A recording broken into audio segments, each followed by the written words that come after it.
Audio Jungle. Audio Jungle.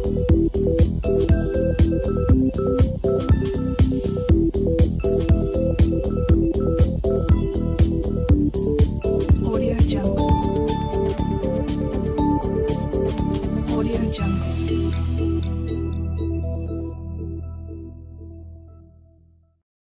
El radio atómico iónico será la primera propiedad periódica que intentemos valorar. Cuando nosotros hablamos del radio de un átomo, tenemos que imaginarnos que viene definido por su corteza electrónica, es decir, por el último electrón que se encuentre más externo dentro de su capa de valencia. Sin embargo, esto solo podría ser medido para los átomos que se encuentren en estado atómico, como serían los gases nobles. Y esto, francamente, no se puede hacer de día de hoy. Por lo tanto, cuando hablamos de radio atómico, estamos intentando definirlo a partir de la distancia internuclear media que presentaría una molécula en su estado sólido elemental. Ojo, podemos hablar de moléculas covalentes o podemos hablar de redes metálicas, como es el caso, por ejemplo, de los metales. Fijaros que en el caso del cloro, que tiene una unión covalente, los átomos están más próximos que si estuvieran en estado aislado, puesto que al compartir electrones se ha producido una estabilización y se ha producido un acortamiento entre la distancia entre los dos átomos. Esto podría ser bien atendido en el caso de los gases nobles, donde hay interacciones de Van der Waals y donde ellos no comparten electrones, pero en el resto de los casos es muy complicado. La parte importante es tener muy claro que el radio atómico viene definido por la corteza electrónica y las variaciones que se van a experimentar tanto en los periodos como en los grupos. Así, nosotros diremos, y se puede ver claramente en todos los periodos, que a medida que nos desplazamos a lo largo de un periodo, pues va disminuyendo el radio atómico.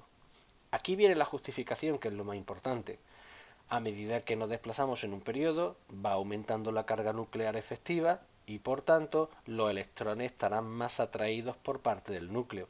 Al estar más atraídos, estarán más próximos al núcleo y tendrán menor tamaño. En el caso de las variaciones a lo largo de un grupo, pues debemos de evitar caer en la tentación de decir que es por la carga nuclear efectiva, puesto que tenemos que recordar que la carga nuclear efectiva prácticamente no cambiaba dentro de los grupos.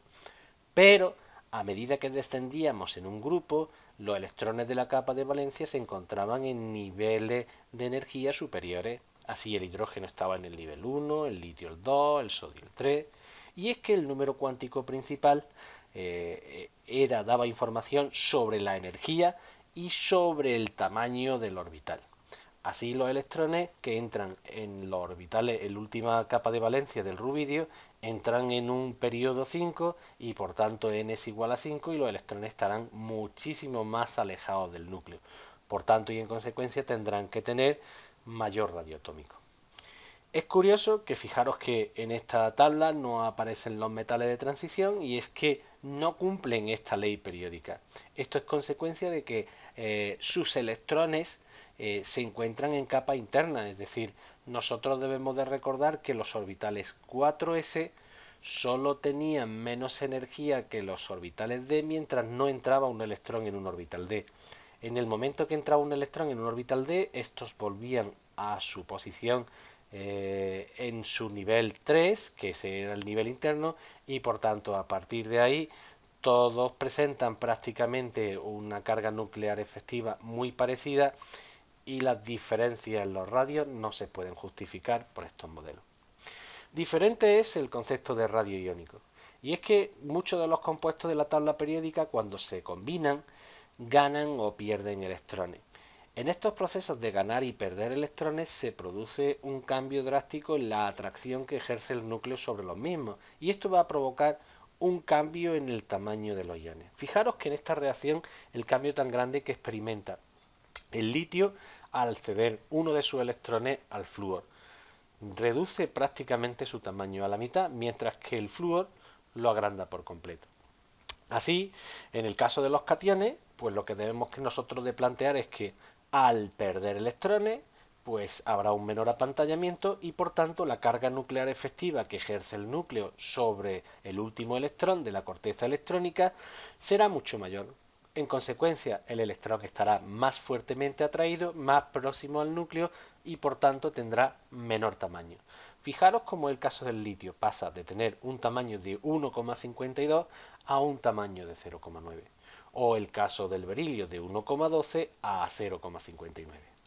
En el caso de los aniones, pues fijaros, se produce el efecto contrario, y es que en este caso, al aumentar el número de electrones, las repulsiones aumentan y por tanto el efecto apantallamiento, con lo cual la carga nuclear efectiva se reduce y por tanto aumenta significativamente el radio del átomo.